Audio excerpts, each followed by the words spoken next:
ವಿಧಾನ ಪರಿಷತ್ತು ಅನ್ನುವಂಥದ್ದು ವಿಧಾನಸಭೆಯಂತಲ್ಲ. ಇಲ್ಲಿ ಸರ್ಕಾರಗಳನ್ನ ರಚಿಸುವ ಯಾವ ಪ್ರಕ್ರಿಯೆಯೂ ಕೂಡ ನಡೆಯೋದಿಲ್ಲ. ಇದು ಕಾಲಮಿತಿಯೇ ಇಲ್ಲದ ಒಂದು ಶಾಶ್ವತವಾದಂತಹ ಸದನ. ಹೀಗಾಗಿ ಸರ್ಕಾರ ಬದಲಾದಂತೆ ಸಭಾಪತಿಯೂ ಕೂಡ ಬದಲಾಗಬೇಕು ಅನ್ನುವಂತಹ ನಿಯಮ ಇಲ್ಲ. ಆದರೆ ಡಿಕೆ ಶಿವಕುಮಾರ್ ಸರ್ಕಾರ ರಚನೆ ಆಗ್ತಾ ಇದ್ದಂತೆ ಹೊಸದೊಂದು ವಿದ್ಯಮಾನ ಮೇಲ್ಮನೆಯಲ್ಲಿ ನಡೀತಾ ಇದೆ. ಹಾಲಿ ಸಭಾಪತಿ ಹೊರಟ್ಟಿ ಜಾಗಕ್ಕೆ ಸಲೀಂ ಅಹಮದ್ ಅವರನ್ನ ಕೂರಿಸೋದಕ್ಕೆ ಕಾಂಗ್ರೆಸ್ ಮುಂದಾಗಿದೆ.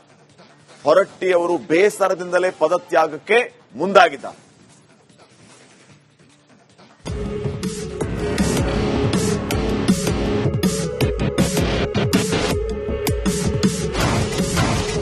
ಕರ್ನಾಟಕ ರಾಜಕೀಯದಲ್ಲಿ ಹೊಸ ಸಂಪ್ರದಾಯಕ್ಕೆ ಕಾಂಗ್ರೆಸ್ ನಾಂದಿ ಹಾಡಿದೆ.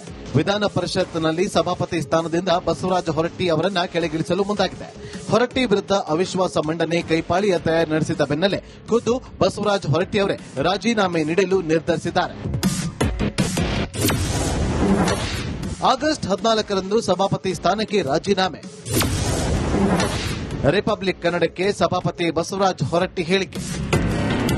ನೂತನ ಸಚಿವರ ಹೆಸರಿನ ಪಟ್ಟಿ ಇರೋ ಪತ್ರದ ಕೆಳಭಾಗದಲ್ಲಿ ಸಭಾಪತಿ ಹೆಸರನ್ನು ಹಾಕಿ ಎಐಸಿಸಿ ರಾಜ್ಯಕ್ಕೆ ರವಾನಿಸಿತ್ತು. ಪರಿಷತ್ ಹಾಲಿ ಸಭಾಪತಿ ಬಸವರಾಜ ಹೊರಟ್ಟಿ ಅವರನ್ನ ಕೆಳಗಿಳಿಸಿ ಸಲೀಂ ಅಹಮದ್ ಅವರನ್ನ ಆ ಜಾಗದಲ್ಲಿ ಕೂರಿಸುವಂತೆ ಸಂದೇಶ ಕಳಿಸಿತ್ತು.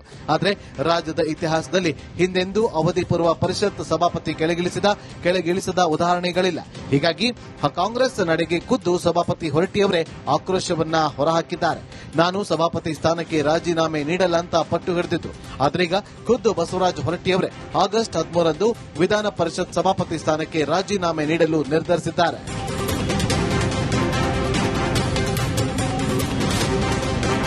ಅಷ್ಟಕ್ಕೂ ನಿನ್ನೆವರೆಗೂ ಕಾಂಗ್ರೆಸ್ಗೆ ವಿಧಾನ ಪರಿಷತ್ ಸಭಾಪತಿ ಬಸವರಾಜ ಹೊರಟ್ಟಿ ಸಡ್ಡು ಹೊಡೆದಿದ್ರು. ಮುಖ್ಯಮಂತ್ರಿ ಡಿಕೆ ಶಿವಕುಮಾರ್ ಅವರು ನನ್ನ ಬಳಿ ರಾಜೀನಾಮೆ ಕೇಳಿದ್ದಾರೆ, ಆದರೆ ನಾನು ಕೊಡುವುದಿಲ್ಲ. ನನ್ನ ವಿರುದ್ಧ ಅವಿಶ್ವಾಸ ನಿರ್ಣಯ ತಂದು ಸದನದಲ್ಲಿ ಚರ್ಚೆ ಮಾಡಲಿ. ನನ್ನನ್ನು ಸಭಾಪತಿ ಸ್ಥಾನದಿಂದ ಇಳಿಸಲು ಕಾರಣ ಏನು ಅನ್ನೋದು ಜನಕ್ಕೆ ಗೊತ್ತಾಗಲಿ ಎಂದಿದ್ರು.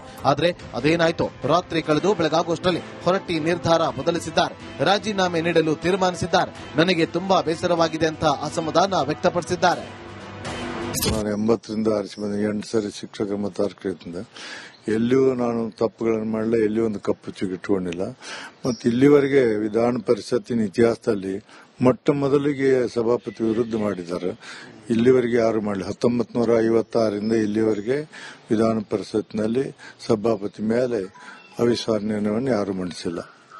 ಇನ್ನು ಹೊರಟ್ಟಿ ರಾಜೀನಾಮೆಗೆ ಆಗ್ರಹಿಸಿದ್ದ ಅವಿಶ್ವಾಸ ಮಂಡನೆಗೆ ನಿರ್ಧರಿಸಿದ್ದ ಕಾಂಗ್ರೆಸ್ ನಡೆಗೆ ಬಿಜೆಪಿ ಕೆಂಡ ಕಾರಿದೆ. ಇದು ಕಾಂಗ್ರೆಸ್ ಹೊರಟ್ಟಿ ಅವರಿಗೆ ಮಾಡಿದ ಅವಮಾನ ಅಂತ ಕೇಸರಿ ನಾಯಕರು ಆಕ್ರೋಶ ಹೊರಹಾಕಿದ್ದಾರೆ. ಆದಿ ಬೀದಿಗಳಲ್ಲಿ ಚರ್ಚೆ ಆಗುವಂತಹದ್ದಲ್ಲ, ಅದು ಕಾನ್ಸ್ಟಿಟ್ಯೂಷನಲ್ ಪೋಸ್ಟ್. ಅದು ಯಾವಾಗ ಕಾಂಗ್ರೆಸ್ ಲೆಟರ್ ಅಲ್ಲಿ ಬಂತು ಅವಾಗೇ ಅದರ ಪಾವಿತ್ರತೆ ಹೊರಟೋಗಿದೆ. ಪಾವಿತ್ರತೆನೇ ಇಲ್ಲ. ಈಗ ಹೊರಟ್ಟಿ ಅವರ ಹತ್ರ ಮಾತಾಡಿದೆ ನಾನು.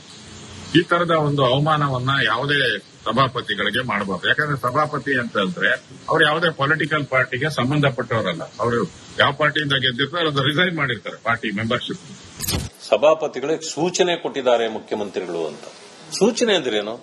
ಸೂಚನೆ ಅಂತಂದ್ರೆ ಸಲಹೆ ಅಲ್ಲ, ಅದು ಸೂಚನೆ ಕೊಟ್ಟಿದ್ದಾರೆ ಅಂತಂದ್ರೆ ಒಂದು ರೀತಿ ಅದು ಧಮಕಿ ಆಗತ್ತೆ. ಇದು ಯಾರಾದರೂ ನೀವು ಮಂತ್ರಿಗಳಿಗೆ ಹೇಳ್ಬಹುದು ಅಥವಾ ಪಕ್ಷದ ಕಾರ್ಯಕರ್ತಗಳಿಗೆ ಈ ರೀತಿ ಸೂಚನೆಗಳನ್ನು ಕೊಡಬಹುದು.